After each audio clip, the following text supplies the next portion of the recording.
ओम शांति। आज सुनेंगे 30 अप्रैल 2026 के ईश्वरीय महावाक्य।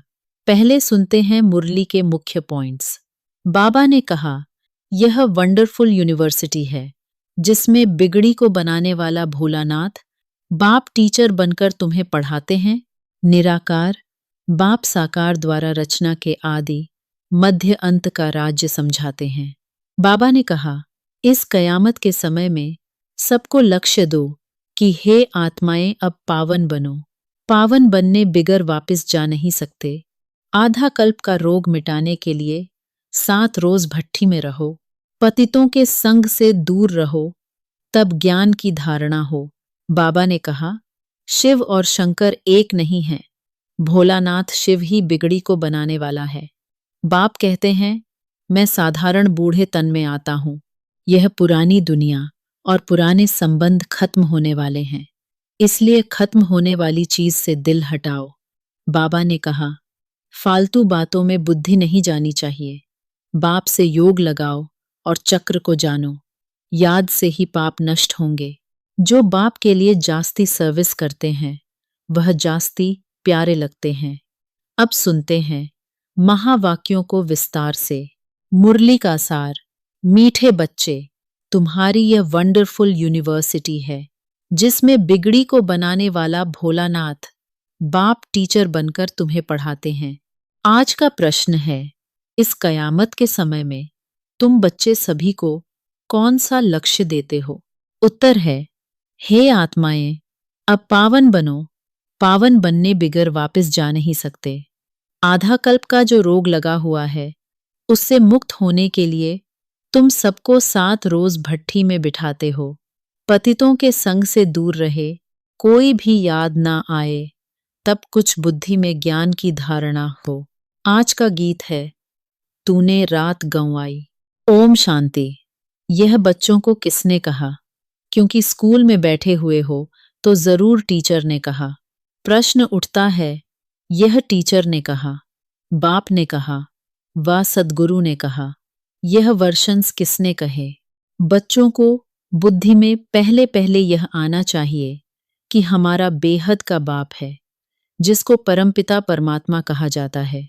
तो बाप ने भी कहा, शिक्षक ने भी कहा, तो साथ साथ सद्गुरु ने भी कहा।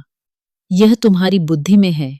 जो स्टूडेंट हैं और कॉलेज व यूनिवर्सिटी में टीचर पढ़ाते हैं उनको कोई फादर व गुरु नहीं कहेंगे।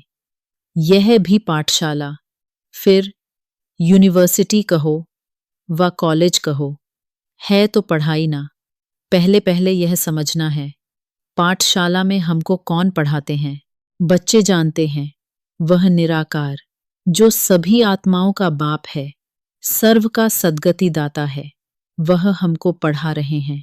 यह सारी रचना उस एक रचता की प्रॉपर्टी है, तो खुद ही बैठ रचना के आदि मध्य अंत का राज्य समझाते हैं। तुम बच्चों ने जन्म लिया है बाप के पास। तुम बुद्धि से जानते हो, हम सभी आत्माओं का वह बाप है जिसको ज्ञान का सागर, नॉलेजफुल कहा जाता है। ज्ञान का सागर है, पतित पावन है। ज्ञान से ही सद्गति होती है। मनुष्य पतित से पावन बनते हैं। अब तुम बच्चे यहाँ बैठे हो और कोई स्कूल में किसको बुद्धि में नहीं रहता कि हमको ज्ञान का सागर निराकार बाप पढ़ा रहे हैं। यह यहाँ ही तुम जानते हो, तुमको ही समझाया जाता है। खास भारत और आम सारी दुनिया में ऐसे कोई भी नहीं समझेंगे कि हमको निराकार परमात्मा पढ़ाते हैं। उनको पढ़ाने वाले हैं ही मनुष्य टीचर। और फिर ऐसा भी ज्ञान नहीं है जो समझे हम आत्मा हैं। आत्मा ही पढ़ती है, आत्मा ही सब कुछ करती है। फलानी नौकरी आत्मा करती है। इन आर्गन्स द्वारा उनको तो यह रहता है कि हम फलाना है। झट अपना नाम रूप याद आ जाता है। हम यह करते हैं, हम ऐसे करते हैं। शरीर का नाम ही याद आ जाता है, परंतु वह रांग है। हम तो पहले आत्मा है ना, पीछे यह शरीर लिया है। शरीर का नाम बदलता रहता है, आत्मा का नाम तो नहीं बदलता। आत्मा तो एक ही है। बाप ने कहा है, मुझ आत्मा का एक ही नाम शिव है। यह सारी दुनिया जानती है। बाकी इतने सब नाम शरीरों पर रखे जाते हैं। शिव बाबा को तो शिव ही कहते हैं, बस। उनका कोई शरीर नहीं दिखाई पड़ता। मनुष्य के ऊपर नाम पड़ता है, मैं फलाना हूं। हमको फलाना टीचर पढ़ा रहे हैं, नाम लेंगे ना। वास्तव में आत्मा शरीर के द्वारा टीचर का काम करती है, उनकी आत्मा को पढ़ाती है। संस्कार आत्मा में होते हैं, आर्गन्स द्वारा पढ़ाती है, पाठ बजाती है, संस्कार अनुसार। परंतु देह पर नाम जो पड़े हैं, उस पर सारे धंधे आदि चलते हैं। यहां तुम बच्चे जानते हो, हमको निराकार बाप पढ़ाते हैं। तुम्हारी बुद्धि कहाँ चली गई? हम आत्मा उस बाप के बने हैं। आत्मा समझती है, निराकार फादर हमको आकर इस साकार द्वारा पढ़ाते हैं। उनका नाम है शिव। शिव जयंती भी मनाते हैं। शिव तो है बेहद का बाप। उनको ही परमपिता परमात्मा कहा जाता है। वह सभी आत्माओं का बाप है। अब उनकी जयंती कैसे मनाते हैं?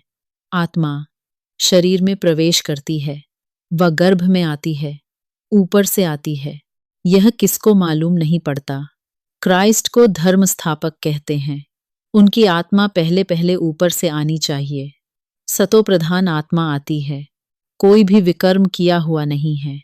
पहले सतो प्रधान, फिर सतो, रजो, तमो में आते हैं, तब विकर्म होते हैं। पहले आत्मा जो आएगी, सतो प्रधान होने के कारण कोई दुख नहीं भोग सकती। आधा टाइम जब पूरा होता है, तब विकर्म करने लगती है। आज से 5000 वर्ष पहले बरोबर सूर्यवंशी राज्य था और सब धर्म बाद में आए। भारतवासी विश्व के मालिक थे। भारत को अविनाशी खंड कहा जाता है और कोई खंड था नहीं, तो शिव बाबा है बिगड़ी को बनाने वाला। भोलानाथ शिव को कहा जाता है, न कि शंकर को। भोलानाथ शिव बिगड़ी को बनाने वाला है। शिव और शंकर एक नहीं हैं, अलग अलग हैं। ब्रह्मा, विष्णु, शंकर की कोई महिमा नहीं है। महिमा सिर्फ एक शिव की है, जो बिगड़ी को बनाते हैं। कहते हैं, मैं साधारण बूढ़े तन में आता हूं। इसने 84 जन्म पूरे किए, अब खेल पूरा हुआ। यह पुराना चोला, पुराने संबंध भी खलास हो जाने वाले हैं। अब किसको याद करें? खत्म होने वाली चीज को याद नहीं किया जाता है। नया मकान बनता है तो फिर पुराने से दिल हट जाती है। यह फिर है बेहद की बात। सर्व की सद्गति होती है, अर्थात रावण के राज्य से सबको छुटकारा मिलता है। रावण ने सबको बिगाड़ दिया है। भारत बिल्कुल ही कंगाल भ्रष्टाचारी है। लोग भ्रष्टाचार समझते हैं करप्शन, एडल्ट्रेशन को, चोरी ठगी को, परंतु बाप कहते हैं पहला भ्रष्टाचार है मूत पलीती बनना। शरीर विकार से पैदा होता है, इसलिए इसको विशेष वर्ल्ड कहा जाता है। सतयुग को वाइसलेस कहा जाता है। हम सतयुग में प्रवृत्ति मार्ग वाले देवी देवता थे। कहते हैं पवित्र होने से विकार, बिगर बच्चे कैसे पैदा होंगे? बोलो, हम अपनी राजधानी बाहुबल से नहीं योगबल से स्थापन करते हैं, तो क्या योगबल से बच्चे नहीं पैदा हो सकते हैं? जबकि है ही वाइसलेस वर्ल्ड। पवित्र गृहस्थ आश्रम, यथा राजा रानी संपूर्ण निर्विकारी तथा प्रजा, यहाँ है संपूर्ण विकारी। सतयुग में विकार होते नहीं, उसको कहा जाता है ईश्वरीय राज्य। ईश्वर बाप का स्थापन किया हुआ। अभी तो है रावण राज्य। शिव बाबा की पूजा होती है, जिसने स्वर्ग स्थापन किया। रावण जिसने नरक बनाया, उसको जलाते आते हैं।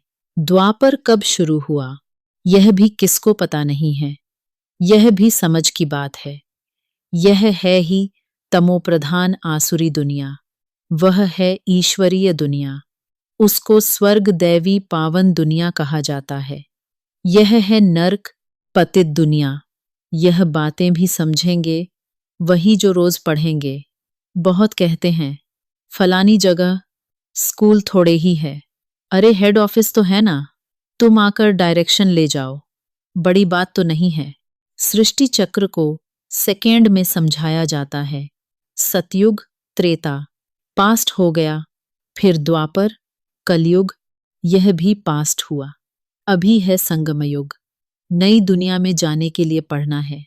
हर एक का हक है पढ़ना। बाबा हम नौकरी करते हैं। अच्छा, 1 हफ्ता ज्ञान ले, फिर चले जाना, मुरली मिलती रहेगी। पहले 7 रोज भट्ठी में जरूर रहना है। भल 7 रोज आएंगे, परंतु सबकी बुद्धि एक जैसी नहीं रहेगी। 7 रोज भट्ठी, माना कोई की भी याद न आए, कोई से पत्र व्यवहार आदि भी न हो। सब एक जैसा तो समझ नहीं सकते।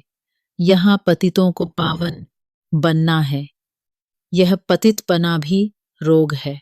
आधा कल्प के महारोगी मनुष्य हैं, उनको अलग बिठाना पड़े, कोई का भी संग न हो। बाहर जाएंगे, उल्टा सुल्टा खाएंगे, पतित के हाथ का खाएंगे। सतयुग में देवताएं पावन है ना, उनके लिए देखो खास मंदिर बनते हैं। देवताओं को फिर पतित छू न सके। इस समय तो मनुष्य बिल्कुल पतित भ्रष्टाचारी हैं।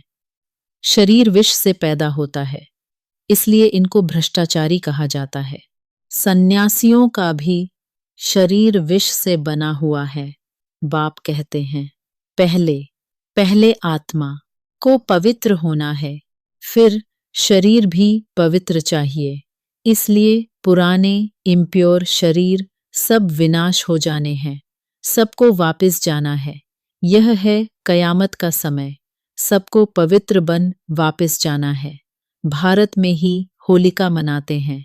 यह 5 तत्वों के शरीर तमो प्रधान है। सतयुग में शरीर भी सतो प्रधान होते हैं। श्री कृष्ण का चित्र है ना, नर्क को लात मारना होता है, क्योंकि सतयुग में जाना है। मुर्दे को भी जब शमशान में ले जाते हैं तो पहले मुंह शहर तरफ, पैर शमशान तरफ करते हैं। फिर जब शमशान के अंदर घुसते हैं तो मुंह शमशान तरफ कर देते हैं। अभी तुम स्वर्ग में जाते हो तो तुम्हारा मुंह उस तरफ है। शांति धाम और सुख धाम, पैर दुख धाम तरफ हैं। वह तो मुर्दे की बात है।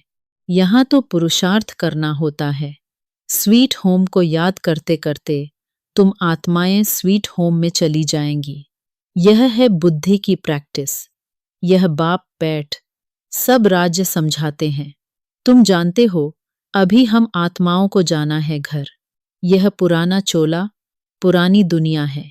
नाटक पूरा हुआ, माना 84 जन्म पाठ बजाया। यह भी समझाया है कि सब 84 जन्म नहीं लेते हैं, जो आते ही बाद में हैं, और धर्म में जरूर उनके कम जन्म होंगे। इस्लामी से बौद्धियों का कम, क्रिश्चियन के उनसे कम। गुरु नानक के सिख लोग आए ही अभी हैं।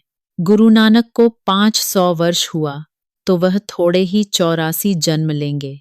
हिसाब किया जाता है 5000 वर्ष में इतने जन्म, तो 500 वर्ष में कितने जन्म हुए होंगे?